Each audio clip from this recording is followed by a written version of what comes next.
संसार बहिणाबाईंची जात्यावरची ओवी म्हणजे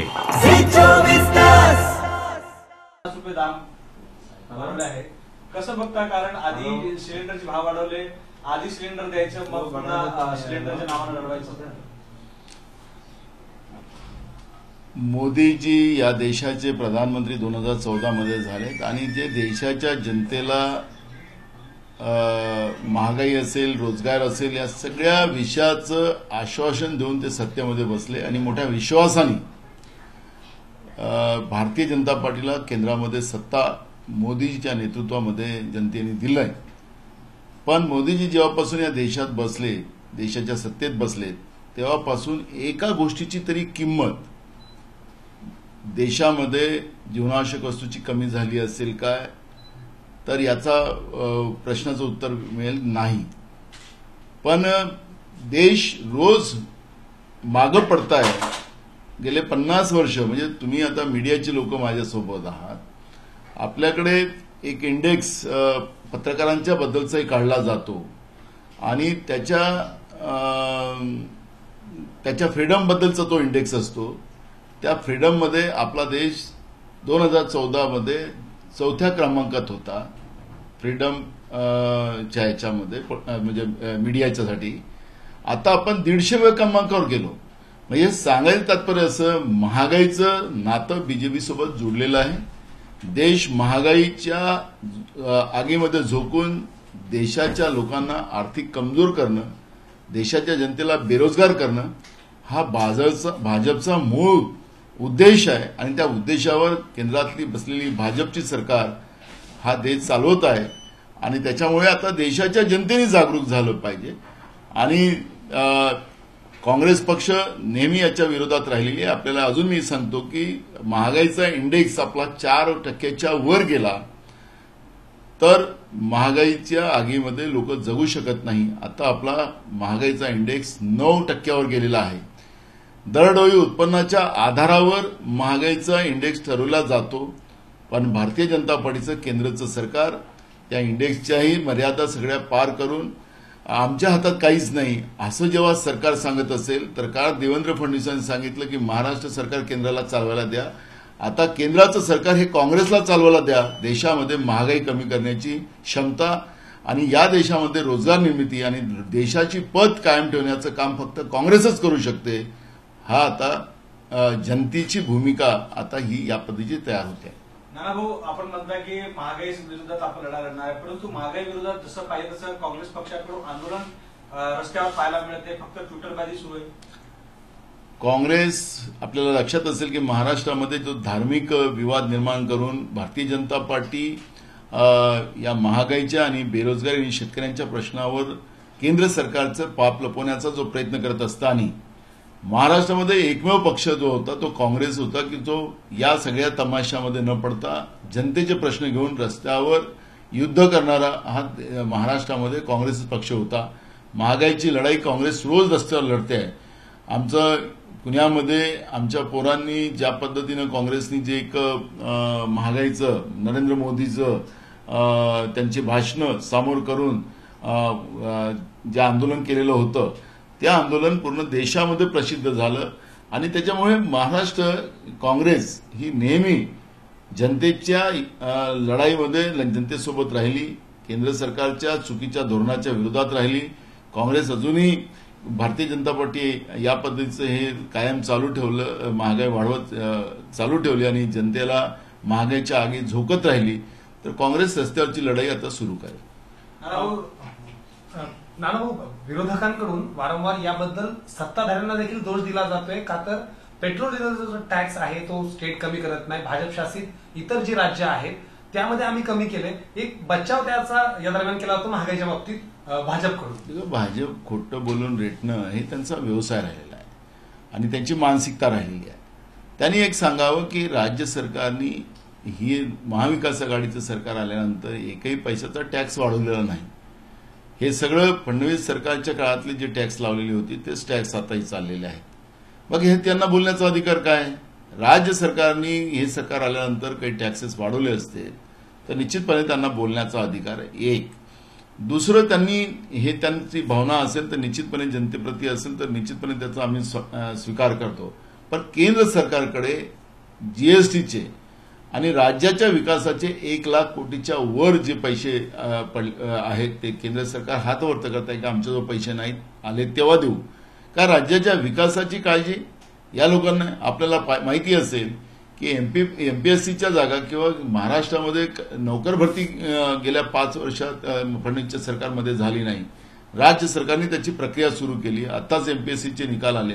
एमपीएससीच्या निकालाच्या माध्यमातून राज्याच्या तरुण लोकांना त्यांच्या योग्यतेप्रमाणे त्यांना संधी मिळण्याचं काम सुरू झालं. मोठ्या प्रमाणात राज्यामध्ये लाखो जागा ज्या आज कर्मचाऱ्याच्या रिक्त आहेत त्या भरावायच्या आहेत.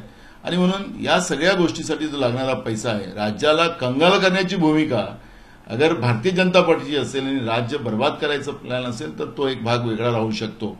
पण आम्ही पण महाराष्ट्र सरकारला काँग्रेसच्या वतीनं मी स्वतः मुख्यमंत्र्यांना पत्र लिहून सांगितलं की आपणही केंद्र सरकार काय अन्याय करतंय पण राज्य सरकारने एक पाऊल पुढे होऊन याच्यामध्ये काय व्हॅटमध्ये कमी करता येईल का याचा प्रयत्न राज्य सरकारने करावा असं एक पत्र आम्ही मान्य मुख्यमंत्र्यांना दिलेलं आहे.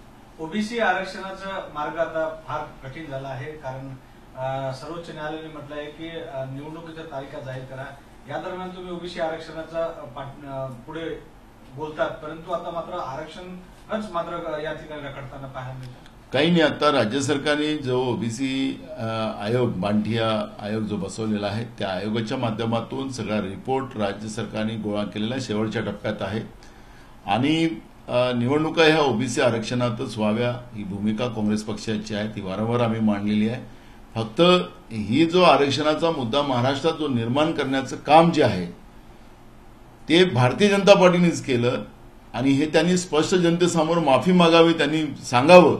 कारण की 2017 मध्ये नागपूर जिल्हा परिषदमध्ये जे पाप त्यांनी केलं, जे त्यांच्या अधिकारात नसताना अधिकाराचा दुरुपयोग मुख्यमंत्री पदाचा फडणवीसांनी केला आणि 2 वर्ष एक्सटेन्शन मिळवून त्या जिल्हा परिषदला मुदतवाढ दिली, त्याचाच परिणाम अनेक जिल्हा परिषदा कोर्टात गेल्या आणि कोर्टाने मग हा डाटा मागितला आणि तो राज्य सरकारजवळ नव्हता, केंद्र सरकार द्यायला तयार नाही आणि त्याच्यामुळे भारतीय जनता पार्टीचं खरं रूप, खरं चेहरा, कारण की राष्ट्रीय स्वयंसंघाचे प्रमुख मोहन भागवतजी यांनी पण अनेकदा सांगितलं की आम्हाला आरक्षण नको, आरक्षणमुक्त भारत असावा ही कल्पना त्यांनी अनेकदा मांडली, जाहीर रूपाने मांडली. आणि आरएसएस आणि भाजप हे काही वेगळे नाहीत, हे एकच आहेत आणि त्यांचं दाखवायचे दात वेगळे आणि खायचे दात वेगळे.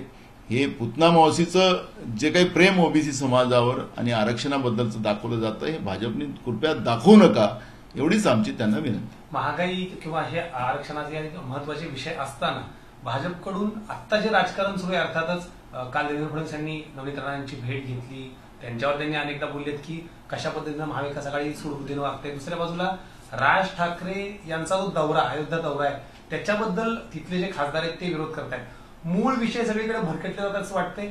भोंग्यांचं राजकारण असेल, हनुमान चालीचं राजकारण. भोंग्याच्या राजकारणामध्ये आपण पाहिलं असेल की आता शिर्डीमध्ये पण हा प्रश्न निर्माण झाला.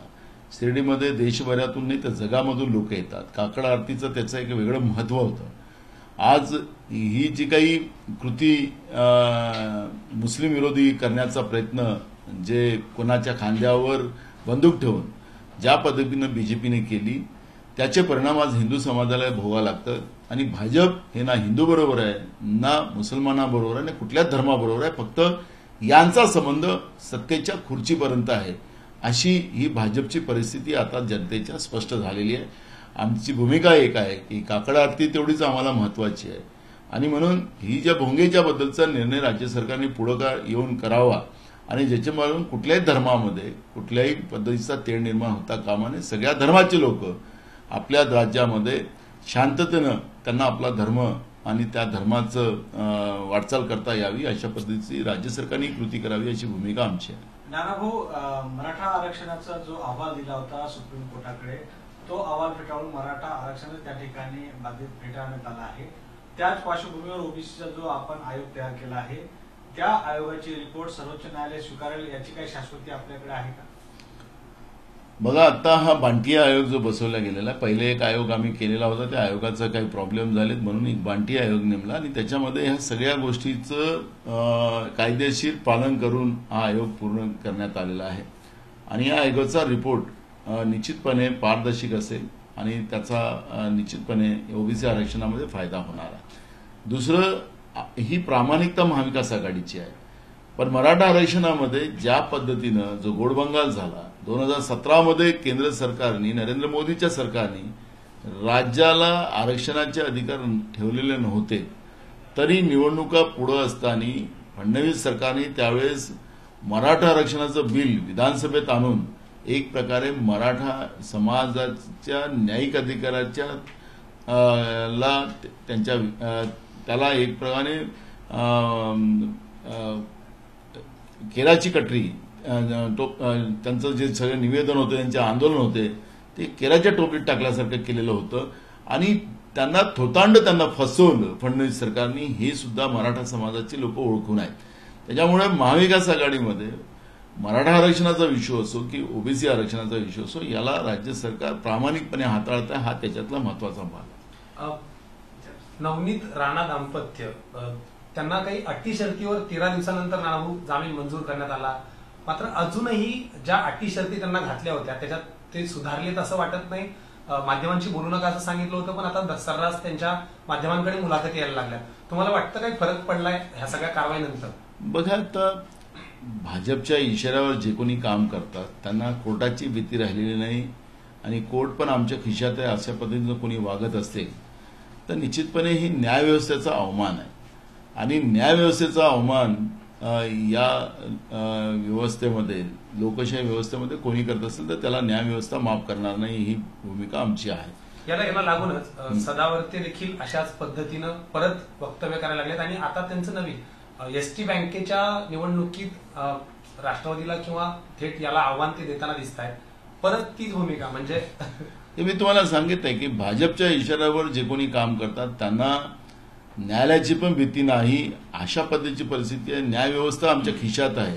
असं काही भाजप काही समजते आहे का आणि भाजपसाठी काम करणारे लोक समजतात आहे का, असा काही प्रश्न निर्माण झाला असेल तर निश्चितपणे न्यायव्यवस्था याच्यामध्ये लक्ष घालेल आणि न्यायव्यवस्थेचा अपमान होता कामा नये याची काळजी प्रत्येकाने घेतली पाहिजे, अशी भूमिका काँग्रेस पक्षाची आहे. हनुमान चालीसाहून आधी गोंधळ घातला, आता न्यायालयाने त्यांनी सुटका केली आणि त्यानंतर मात्र हॉस्पिटलमधून बाहेर पडल्यानंतर त्यांनी थेट आपले मुख्यमंत्री उद्धव ठाकरे, जे म्हणजे महाविकास आघाडी सरकारचे तुमचे मुख्यमंत्री आहे, त्यांना चॅलेंज केलं आहे की तुम्ही माझ्यासमोर विरोधात निवडणूक लढून दाखवा आणि जिंकून दाखवा. असं आहे की निवडणुका हा भाग वेगळा आहे. अजून महाराष्ट्रामध्ये निवडणुका लागल्या त्यावेळेस चॅलेंज करावं, हा काही निवडणुकीचं काळ नाही.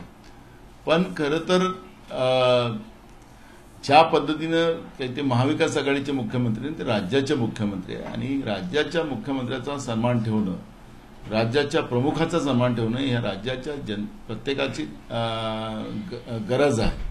पण ज्या पद्धतीनं मुख्यमंत्र्यांना एकेरी भाषेत बोलणं आणि त्याच्यासाठी विधानमंडळातही आम्ही खूप सारी नियमावली ठरवलेली आहे, पण त्यालाही ऐकायला कोणी तयार नसतील तर त्याला लोकशाहीच मान्य नसेल, देशाची संविधानिक व्यवस्थाच मान्य नसेल तर अशा लोकांच्या बद्दलची चर्चा करणं हे वायपट ठरेल आणि म्हणून काँग्रेस पक्ष अशा गोष्टीला आम्ही टाळतो. नवनीत राणांच्या बाबतीत चंद्रकांत खैरेंची जीभ सर घसरली आहे. ते म्हणतात की आम्ही सरळ जाऊन काही करू शकतो, आम्ही शिवसैनिक आहोत, ती बाई काय होती काय नाही कशी आहे हे मला सर्व माहिती आहे असं ते म्हणतात. मी मगाशी बोललो की आम्हाला या वायफळ चर्चामध्ये काँग्रेस पक्षाला कुठलाही रस नाही. जनतेचे प्रश्न घेऊन लढणं हा काँग्रेस पक्षाचं ध्येय आहे आणि काँग्रेस पक्ष आपण पाहिलं असेल की मागचा जो तमाशा महाराष्ट्रामध्ये गेल्या 1 महिन्यापासून जो चाललेला होता त्याच्यात काँग्रेस पक्षाने कुठेही भाग घेतला नाही. आम्ही त्यांच्या कुठल्याही भानगडीत पडलो नाही. आम्ही जनतेचे प्रश्न घेऊन, महागाई असेल, बेरोजगारी असेल, शेतकऱ्यांचे प्रश्न असतील, या सगळ्या प्रश्नाला घेऊन काँग्रेस सातत्याने लढते आणि ते लढत राहणार. जात प्रमाणपत्र वर त्यांनी सर्वोच्च न्यायालयाने त्यावर स्टे दिला आहे, परंतु राज्य सरकारची भूमिका नवनीत राणाविषयी कुठल्याही प्रकारचं दिसत नाही. कारण जात प्रमाणपत्राबाबत हायकोर्टाने म्हटलं की ते अवैध आहे, परंतु महाविकास आघाडी सरकार त्याबाबत कुठे बोलत नाही किंवा त्याचे कागदपत्र पण काढत नाही. काय कारण आहे की त्यांना प्रकरण हे सुप्रीम कोर्टात आहे आणि मी मगाशी सांगितलं की माननीय सुप्रीम कोर्ट जिथपर्यंत याच्यावर कुठलाही निर्णय देत नाही, कारण की हायकोर्टाने त्यांचं सर्टिफिकेट हे रद्दाबाबत ठरवलेलं आहे, त्यांना अवैध ठरवलेलं आहे. पण हे प्रकरण सुप्रीम कोर्टात आहे आणि सुप्रीम कोर्टात ते पेंडिंग असल्यामुळे त्याच्यावर आज कुठली चर्चा करणं हे मान्य कोर्टाचा अवमान ठरेल आणि त्याच्यामुळे आम्ही त्याच्यावर कुठली चर्चा करत नाही. आगामी निवडणूकमध्ये भारतीय जनता पक्ष ओबीसी आरक्षणाशिवाय 25% जास्त आरक्षण देणार आहे. त्यांच्या पक्षामध्ये ओबीसी उमेदवार देणार आहे. त्यामुळे तुम्हाला पण तेच करावं लागेल असं वाटतं? ते 25 देत असतील तर आम्ही 30 देणार, कारण की आम्हाला ओबीसी हा समाज एक मोठा घटक आहे. ओबीसीचं राजकीय आणि सामाजिक आरक्षण कमी होत असेल तर त्याला काँग्रेस पक्ष तो वाचवण्यासाठी पूर्णपणे प्रयत्न करेल. येणाऱ्या निवडणुकीमध्ये 30% जागा, त्याच्याही पलीकडे गेलो तरी चालेल, या जागा आम्ही स्थानिक स्वराज्य संस्थांमध्ये ओबीसी समाजाला देणार. सर, हिंदी में नाना भाऊ बताइएगा, नवनीत राणा जब आज बाहर आई तो उन्होंने फिर एक बार सीएम उद्धव ठाकरे, हनुमान चालीसा, ये सब मामलों पर मीडिया से बात की है, जबकि कोर्ट ने उन्हें जिन शर्तों के साथ बेल दी थी उसका उल्लंघन होता हुआ दिख रहा है. आपको लगता है कि कंटेम्प्ट ऑफ कोर्ट है, उनकी बेल रद्द कर देनी चाहिए? देखो, बीजेपी के इशारे पे जो लोग काम करते हैं उनको लगता है कि कोर्ट भी हमारे जेब में है, क्योंकि और इसी भ्रम में इस तरह का कोर्ट के आदेश होने के बाद भी कोई अपनी एटीट्यूड में बदल नहीं करता हो, तो बिल्कुल वो भ्रम उनके इसमें है. और कोर्ट का सम्मान करना, कोर्ट के आदेश का पालन करना, ये हमारी डेमोक्रेसी में हमारा पहले प्राधान्य है. और लेकिन बीजेपी को इशारे पे काम करने वाले लोग जिस तरह से व्यवहार कर रहे हैं, लेकिन कोर्ट इसमें संज्ञान लेगा और ऐसे लोगों के बारे में निश्चित रूप से कार्रवाई करेंगे, ऐसा हमारा विश्वास है. नाना भाऊ, त्यांनी कोर्टाची अवमानना केली या ठिकाणी स्पष्ट होत आहे. त्या प्रकरणामध्ये आपण कोर्टात धाव घेणार आहेत का आणि त्याबाबत affidavit नहीं, कोर्ट ऑलरेडी कोर्ट ने जब इस बारे में निर्देश दिया है तो कोर्ट खुद संज्ञान लेंगे, क्योंकि आखिरी मीडिया के माध्यम से ये सब बातें जाती है तो कोर्ट इसको ऑब्जर्व करता है. और मुझे लगता है कि सुमोटो माननीय कोर्ट ने, क्योंकि ये कोर्ट का डायरेक्ट अवमान करने की भूमिका कोई करता हो, कितना भी बड़ा आदमी हो, उसके ऊपर निश्चित रूप से सुमोटो कार्रवाई होना चाहिए. किसी को बीच में जाने की जरूरत नाही. मराठीत नाना भाऊ, आपल्याला लक्षात असेल की मान्य कोर्टाने आदेश दिल्यानंतरही कोणी कोर्टाचा अवमान करत असेल तर मान्य कोर्टाने सुमोटो अशा विषयावर ऍक्शन घेतली पाहिजे, नाही तर कोर्टाचाही धाक जो आज आहे तोही संपण्याची परिस्थिती निर्माण होईल. आणि म्हणून कोर्टाने याच्यामध्ये सुमोटो ऍक्शन घ्यावी अशी भूमिका काँग्रेस पक्षाची आहे. ओके.